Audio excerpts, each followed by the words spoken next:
L'apparition de données massives en biologie est en fait très récente. On se souvient par exemple de la rapidité du séquençage automatique du génome humain qui avait marqué les esprits vers l'an 2000. Pourtant, il n'y a pas si longtemps que ça, au début du XXe siècle, le biologiste était toujours obligé de dessiner au crayon ce qu'il voyait au microscope. À cette même période arrivent les premiers modèles mathématiques pour représenter, au moins quantitativement, les observations. Galton-Watson fonde les bases mathématiques de la génétique et de l'extinction des espèces.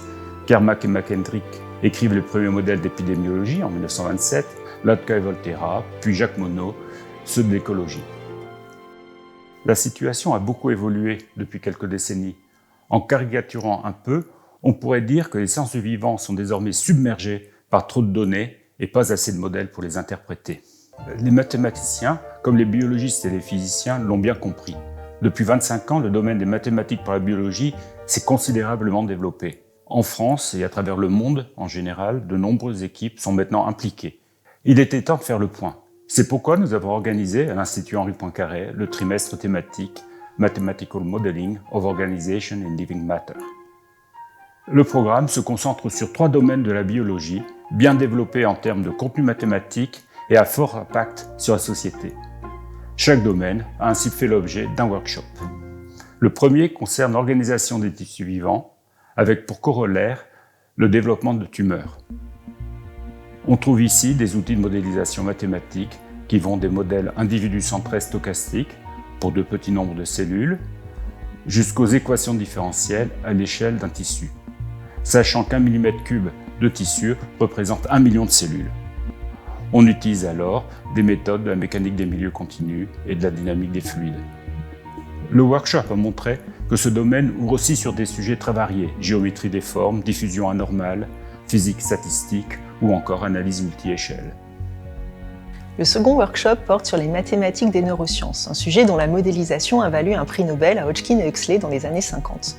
Plus récemment, sous l'impulsion de plusieurs Français, dont Olivier Faugeras ou encore Benoît Pertham, les scientifiques ont développé une branche de neurosciences mathématiques.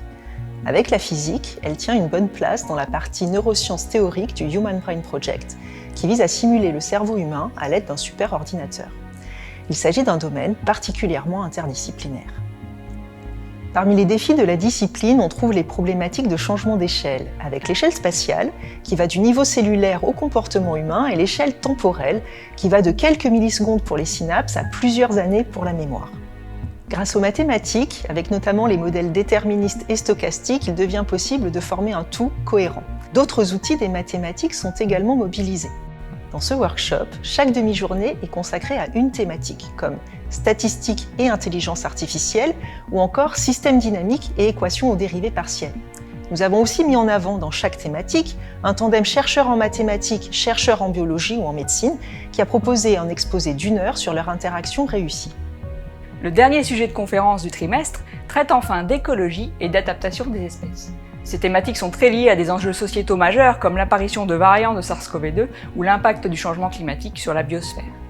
Si les espèces sont capables de s'adapter à un environnement qui change sur le long terme ou qui subit régulièrement des événements extrêmes, c'est parce qu'elles portent en leur sein le potentiel de leur changement, la diversité. Les individus plus adaptés à un environnement verront ainsi leur population augmenter, et lorsque l'environnement change, ces individus peuvent devenir mal adaptés et la population déclinera si elle n'abrite pas une sous-population étant mieux adaptée aux nouvelles conditions. Les mathématiques, grâce à des nouveaux modèles stochastiques et déterministes, peuvent nous aider à mesurer l'impact de facteurs environnementaux ou démographiques sur une population. Comment la structure spatiale d'une population influence-t-elle sa diversité génétique et phénotypique? Comment différentes espèces interagissent-elles dans un écosystème? Ce sont des exemples de sujets abordés au cours de la 3e série de conférences du programme. Ce trimestre est fortement interdisciplinaire, avec la présence de mathématiciens et biologistes, médecins ou biophysiciens. La localisation de l'Institut au sein d'une concentration exceptionnelle d'instituts de recherche du domaine a donc été un atout. Et comme les chercheurs, même en biomathématiques, ne sont pas épargnés par les pandémies, il a donc fallu constamment s'adapter. Heureusement, les équipes de l'Institut sont habituées aux événements en mode hybride et ont su gérer l'imprévu. Les conférences du trimestre, Mathematical Modeling of Organization in Living Matter, montrent que la biologie permet aux mathématiciens de poser de nouvelles questions d'intérêt théorique. Un point central et que la biologie avance vite et nécessite des modélisations de plus en plus fines. Et ce trimestre montre qu'à travers le monde, les mathématiciens impliqués dans le domaine ont su interagir directement avec les biologistes et les médecins sur des problèmes d'aujourd'hui, autour de modèles en évolution constante.